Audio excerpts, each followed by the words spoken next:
কষ্টে বেঁধেছে বেঁচে থাকার ভাবি নাই সে হবে আমারই কবর।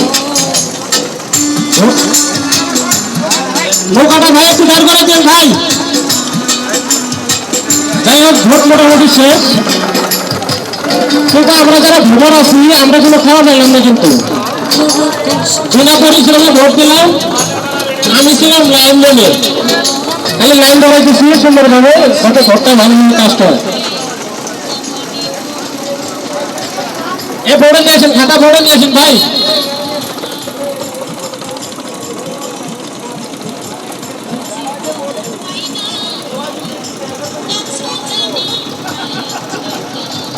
যাদের প্রস্তাব করার দরকার আছে নাম তো